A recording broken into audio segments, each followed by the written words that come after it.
नमस्कार जनसंवाद में आपका स्वागत है दोस्तों। आज हो गया है 12 दिसंबर। फटाफट ब्रेकिंग न्यूज़ निकल के आ रही है करके आपको विस्तार से बताएंगे। तो दोस्तों पहली बड़ी अपडेट निकल के आई है। आखिरकार 42 विधायकों के साथ वसुंधरा राजे राजस्थान से हुई लापता। बड़ी खबर निकल के आई है। कुछ पता नहीं है। 42 विधायक उनके संपर्क में। दूसरी खबर निकल के आई। अशोक गहलोत ने बोला बड़ा हमला, कहा 8 दिन बाद भी सीएम नहीं खोज पाई भाजपा।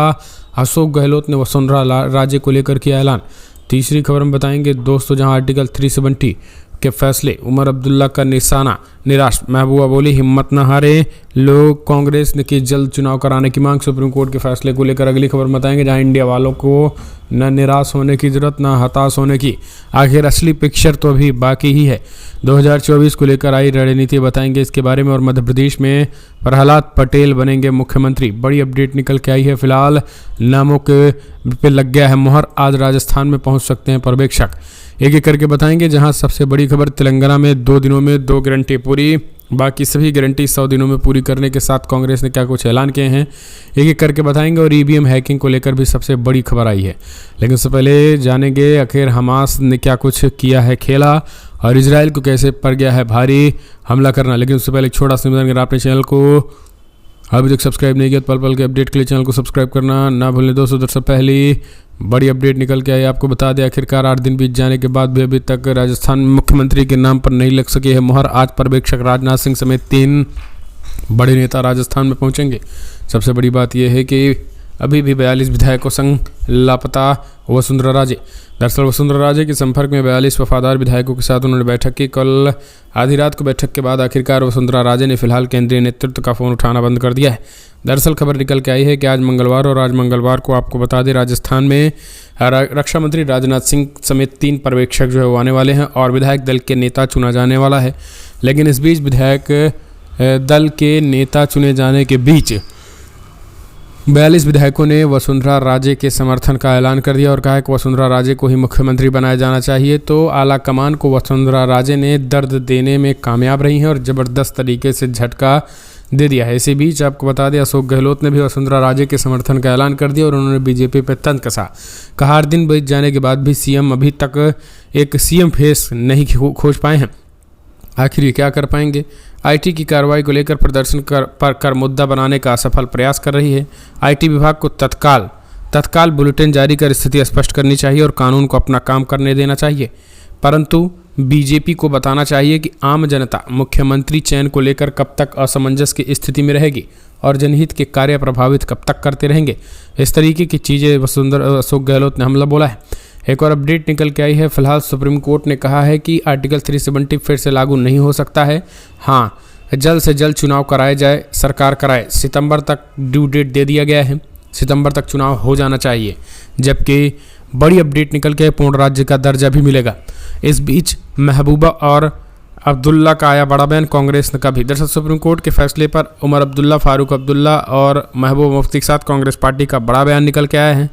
सुप्रीम कोर्ट ने फैसला सुना है। इस पूरे मामले में जो है वो महबूबा मुफ्ती ने कहा है कि जम्मू कश्मीर धारा में 370 को निरस्त करने के सुप्रीम कोर्ट द्वारा वैध ठहराए जाने पर पीडीपी प्रमुख मुफ्ती ने कहा है कि हिम्मत नहीं हारें, उम्मीद न छोड़ें।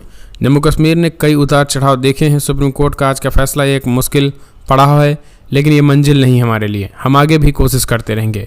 वही उमर अब्दुल्ला नेशनल कॉन्फ्रेंस के सीनियर लीडर ने कहा है कि निराश हूँ लेकिन हतोत्साहित नहीं, संघर्ष जारी रहेगा। यहाँ तक पहुँचने में बीजेपी को 10 को लग गए हैं, हम भी लंबी दौड़ के लिए तैयार हैं।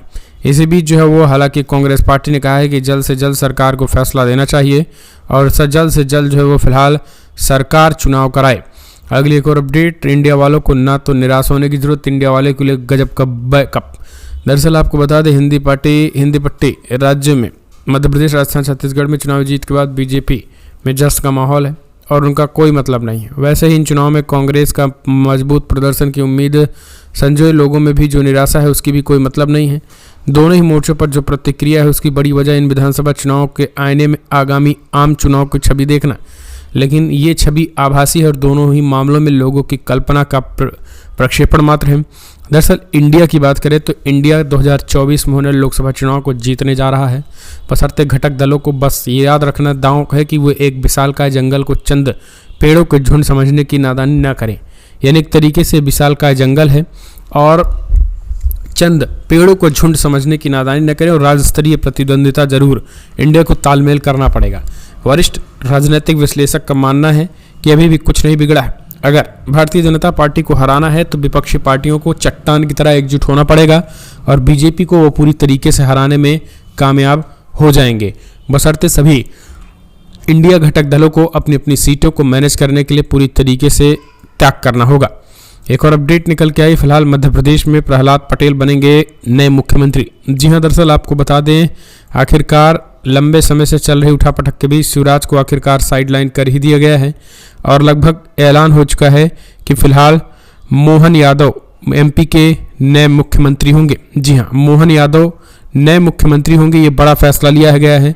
आपको बता दें आखिर कौन है मोहन यादव। विधायक दल की बैठक में मोहन यादव को चुन लिया गया है। दरअसल आपको बता दें, बीडी शर्मा को संबोधन समाप्त हुआ और उन्होंने लाखों लोगों को दिया है। मोहन यादव को जो है वो फिलहाल पार्टी ने बड़ी जिम्मेदारी दे दी है। खबर ये निकल के आई है कि मोहन यादव के नाम पर मुहर लग गई। आखिर कौन है मोहन यादव? सूत्रों की माने विधायक दल का नेता जो है वो मोहन यादव को चुना गया है और ये प्रधानमंत्री के काफ़ी करीबी भी बताए जाते हैं। और सबसे बड़ी बात यह है कि विधायक दल का नेता इन्हें चुन लिया गया है। ये एक बड़ी खबर निकल के आई है, जहां आपको बता दें मध्य प्रदेश में चौंकाने वाला नाम बीजेपी लेकर आई है। मोहन यादव के नाम पर मुहर लगाया गया है और एक तरीके से देखा जाए तो ओबीसी को छोड़ करके एक दूसरे ओबीसी को जो है वो मैदान में उतार दिया है। बीजेपी ने एक तरीके से क्लियर खेला कर दिया है। भोपाल में वैसे तो मुख्यमंत्री के रेस में नरेंद्र सिंह तोमर, शिवराज सिंह चौहान, मनोहर लाल खट्टर, बीडी शर्मा और खास करके प्रहलाद पटेल समेत कई नाम थे, लेकिन अब खबर निकल के आई है कि मोहन यादव के नाम पर मुहर लग गई है। ये एक बहुत बड़ा ऐलान हो चुका है। एक और अपडेट निकल के आई, हालांकि ज़्यादा जानकारी हम आपको बताते रहेंगे, लेकिन अभी तक जो खबरें निकल के आई है वो इसमें यही है। अगली एक और अपडेट निकल के आई है दोस्तों, आखिरकार कौन है ईवीएम हैकिंग करने वाले हरिप्रसाद, जिन्होंने कहा है कि ईवीएम के जरिए लगातार चुनाव जीत रही भाजपा। दरअसल भारत में जब चुनाव होते हैं तो उसके तुरंत बाद ईवीएम मशीन को लेकर के गंभीर सवाल खड़े होते हैं और ईवीएम की खास खतरे में भी है। हालिया विधानसभा चुनाव के नतीजों के बाद भी ईवीएम को लेकर के फिर से सवाल खड़े हो गए हैं और कांग्रेस पार्टी के बड़े नेता ने अपनी हार की वजह ईवीएम मशीन को बताया है। दिग्विजय सिंह जैसे नेता और कमलनाथ जैसे नेताओं ने ईवीएम की गड़बड़ी पर बात की और इंडिया की बैठक में भी ईवीएम एक बड़ा मुद्दा होगा और यही कारण है कि इस पूरे मामले में जो है वो हरि प्रसाद, जो कि हैकिंग करने वाले हरि प्रसाद ने कहा है कि ये पूरी तरीके से ईवीएम हैक हो सकता है। बीबीसी के मुताबिक हरि प्रसाद 2010 में सुर्खियों में आए थे, ताकि तब जब उनको कथित तौर पर ईवीएम से छेड़खानी करके ईवीएम चुनाव के आरोप लगे थे। 2019 में तेलुगु देशम पार्टी ने भारत के चुनाव आयोग को एक प्रस्तावित टीम का नाम सौंपा, जिसमें हरिप्रसाद भी शामिल थे। चुनाव आयोग ने उनकी उपस्थिति और आपत्ति जताई थी। हरिप्रसाद के मुताबिक किसी भी इलेक्ट्रॉनिक उपकरण में छेड़छाड़ी की जा सकती है। आपको बता दें चुनाव आयोग ने 2009 में भी उन्हें ईवीएम हैक करने के लिए आमंत्रित किया था, मगर चुनाव आयोग ने हरिप्रसाद की टीम को अपना काम पूरा करने से पहले रोक दिया था, जिसके बाद चुनाव आयोग ने कहा था कि उनकी टीम ईवीएम हैक नहीं कर पाई है। तो ये चीज़ें जो है वो कही जा रही हैं। फिलहाल अगली एक और अपडेट, वही अमेरिका के वीटो पर अब यमन के हौती विद्रोहियों ने गुस्सा जाहिर किया है। उन्होंने कहा है कि अब यमनी सशस्त्र बलों ने इजरायल की ओर से जाने वाले किसी भी जहाज को निशाना बनाने की कसम खाई। वहीं इजरायल के इलियड बंदरगाह पर भी एक जहाज खड़ा नहीं हो पाया है। इलियड बंदरगाह पर अमेरिकी जहाजों को भी अब निशाना बनाने का ऐलान कर दिया है। उन्होंने कहा है कि अब अमेरिका ने जिस तरीके से युद्ध को नहीं खत्म होने देना चाहता और युद्ध को बढ़ाना चाहता है, ऐसे में अमेरिका भी अब युद्ध के लिए तैयार रहे। अगली एक और अपडेट निकल के आई है दोस्तों, ईरानी राष्ट्रपति का मॉस्को दौरा इजरायल को पड़ा भारी, भड़क गया नेतन्याहू, घुटने पड़ा, लगाया रूसी राष्ट्रपति को फोन। दरअसल रूस ने गाजा युद्ध विराम के लिए संयुक्त राष्ट्र सुरक्षा परिषद के प्रस्ताव का समर्थन किया, जिसे अमेरिका ने शुक्रवार को वीटो कर दिया। वहीं आपको बता दें ईरानी राष्ट्रपति उसके बाद मॉस्को का दौरा किया, रूसी राष्ट्रपति व्लादिमीर पुतिन से मुलाकात की। अमेरिका और इजरायल के खिलाफ रणनीति बनी। हौती, हमास, हिजबुल्ला इजराइल से निपटेंगे, रशिया, चाइना और ईरान अमेरिका से निपटेंगे। इस पूरे रणनीति पर चर्चा बनी। 100 मुस्लिम देश एकजुट होकर अमेरिका का मुकाबला करेंगे। अमेरिका और इजराइल के खिलाफ बनी रणनीति के बाद इजराइल को जैसे ही भनक लगी, इस पूरे मामले में ताबड़तोड़ तरीके से उन्होंने रूसी राष्ट्रपति व्लादिमीर पुतिन को फोन लगा दिया। रूसी राष्ट्रपति से फोन पर उन्होंने बातचीत की है और इजराइल विरोधी रुख पर नाराजगी व्यक्त की। दरअसल रूस ने गाजा युद्ध विराम के संयुक्त राष्ट्र सुरक्षा परिषद के प्रस्ताव का समर्थन किया, जिसमें अमेरिका ने शुक्रवार को वीटो कर दिया था। इजरायली बयान में कहा गया है कि पुतिन से बातचीत करते हुए नेतन्याहू ने ईरान के साथ रूस के सहयोग पर आपत्ति जताई है। इतना ही नहीं, क्रेमलिन ने कहा है कि रूस नागरिकों की पीड़ा को कम करने और संघर्ष को कम करने के लिए हर संभव सहायता देने के लिए तैयार रहेगा। यानी एक तरीके से रूसी राष्ट्रपति व्लादिमीर पुतिन ने भी गाजा के लोगों को इजरायली पीएम नेतन्याहू से बातचीत करते ही जो है उन्होंने कह दिया कि हम गाजा के लोगों के साथ हैं और निर्दोष लोगों को किसी भी कीमत पर हम मरने नहीं देंगे। यानी एक तरीके से बात विवाद फोन पर ही गर्मा गर्मी की बहस हो गई, जिसके बाद इजरायली प्रधानमंत्री बेंजामिन नेतन्याहू ने फोन काट दिया। तो इस तरीके से जो है वो फोन लगा करके एक तरीके से रूसी राष्ट्रपति व्लादिमीर पुतिन को भी अपनी धमकी देने की अंदाज में बात किए थे। एक और अपडेट, दक्षिणी गाजा में लड़ाई तेज, अमेरिका ने इजरायल को भेजे हथियार, मरने वालों की संख्या लगभग 18,000 हो चुकी है। दरअसल दक्षिणी गाजा के खान यूनिस शहर में शनिवार रात से भारी लड़ाई जारी है और वहीं आपको बता दें 2 दिनों में कई इजरायली सैनिक जहां मारे गए हैं, तो वहीं अब लगातार हवाई हमले में कई फिलिस्तीनी नागरिकों को भी मौत के घाट उतार दिया है। अब तक लगभग 18,000 के करीब फिलिस्तीनी नागरिकों की मौत हो चुकी है और हमास को लेकर के इजरायल के हाथ अब भी लगातार खाली है और यही कारण है कि इजरायल पूरी तरीके से चिढ़ा हुआ है। खबर तो ये भी निकल के आई है कि पिछले 24 घंटे में भी पिछले 24 घंटे या 20 घंटे में भी इजरायल को बड़ी क्षति हुई है, जहां 15 और इजरायली सैनिकों को मौत के घाट उतार दिया गया है। लगातार हमास के लड़ाके खान यूनिस शहर में अल-कासम ब्रिगेड के सेनानी लगातार जो है वो मोर्चा संभाले हुए हैं। एक और अपडेट निकल के आई है दोस्तों, सबसे बड़ी अपडेट, आर्टिकल 370 अब नहीं लौटेगा। सुप्रीम कोर्ट बोला अस्थायी प्रावधान था, अब बहस बेकार, जल्द चुनाव कराए जाने की कही बात। सुप्रीम कोर्ट ने जम्मू कश्मीर से आर्टिकल 370 हटाने के फैसले को सही माना। अदालत ने सोमवार को फैसला सुनाते हुए कहा है कि राज्य से आर्टिकल 370 हटाने की शक्ति राष्ट्रपति के पास नहीं थी। अब इतने साल बाद तो 370 हटने के फैसले की वैधता पर चर्चा करना मुनासिब नहीं है। चीफ जस्टिस DY चंद्रचूड़ ने फैसला पढ़ते हुए कहा है कि राज्य में 370 हटने के लिए विधानसभा की ओर से सिफारिश किए जाने की जरूरत नहीं थी। उन्होंने कहा है कि ये प्रावधान अस्थायी था, जिसके साथ ही कोर्ट ने उन याचिकाओं को खारिज कर दिया था जिसमें कहा गया था कि एक अस्थायी प्रावधान था। अदालत ने कहा है कि यदि जम्मू कश्मीर की विधानसभा भंग हो गई तो राष्ट्रपति के पास ये शक्ति होती है कि वो आर्टिकल 370 पर फैसला ले। इस तरीके से केंद्र सरकार के फैसले को सुप्रीम कोर्ट ने हरी झंडी दे दी, जिसके तहत 5 अगस्त 2019 को जम्मू कश्मीर से आर्टिकल 370 हटाने का फैसला हुआ था।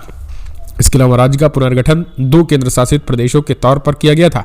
अदालत ने कहा है कि एक बार राष्ट्रपति शासन जब लग जाता है तो केंद्र सरकार के पास यह अधिकार है कि वो राष्ट्रपति के आदेश के फैसले ले सकते हैं।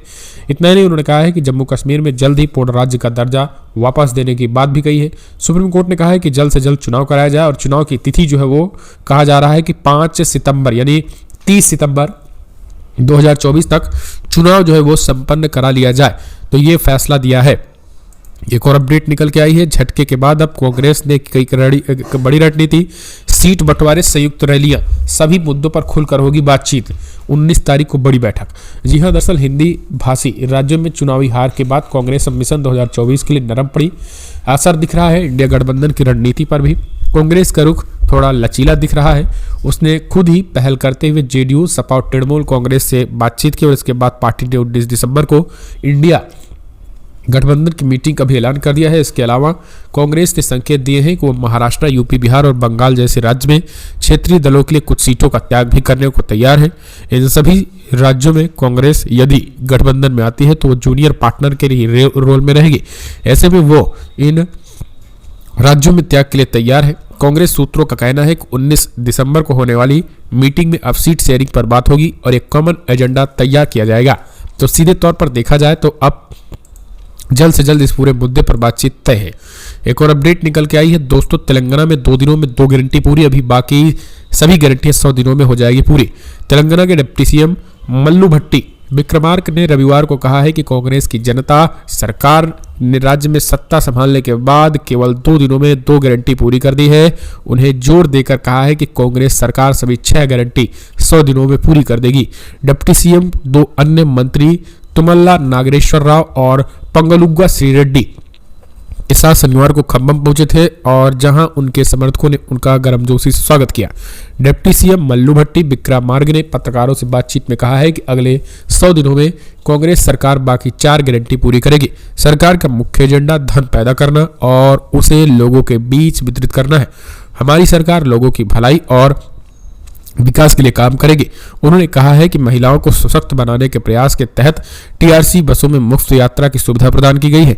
दूसरी गारंटी को पूरा करते हुए राजीव आरोग्यश्री योजना के तहत चिकित्सा व्यय राशि को बढ़ाकर 10 लाख रुपए कर दिया गया है।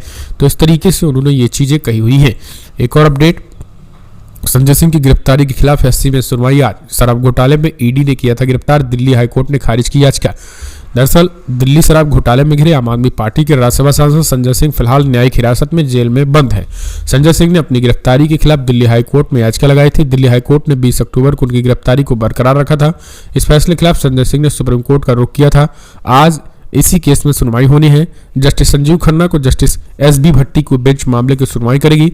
ईडी ने 4 अक्टूबर को संजय सिंह को शराब नीति में कथित घोटाले के आरोप में उन्हें गिरफ्तार किया था। 13 अक्टूबर को दिल्ली की राव जिमिनी कोर्ट ने संजय सिंह को 14 दिन की न्यायिक हिरासत में भेज दिया था। इसके बाद संजय सिंह की हिरासत फिर बढ़ाई गई थी। राव जिमिनी कोर्ट के फैसले के खिलाफ संजय सिंह ने अपनी गिरफ्तारी का आधार पूछते हुए दिल्ली हाईकोर्ट का रुख किया था। तो सीधे तौर पर देखा जाए तो यहाँ पर संजय सिंह की बातें। एक और अपडेट निकल के आई है दोस्तों, बिग ब्रेकिंग। आर्टिकल 370 पर बहस के पहले महबूबा मुफ्ती ने ट्वीट करते हुए कहा है कि उमर अब्दुल्ला और महबूबा मुफ्ती को नजरबंद कर दिया गया। सुप्रीम कोर्ट संविधान के अनुच्छेद 370 को निरस्त करने की चुनौती देने वाली याचिकाओं पर सुनवाई की और उन्होंने कहा है कि फिलहाल अब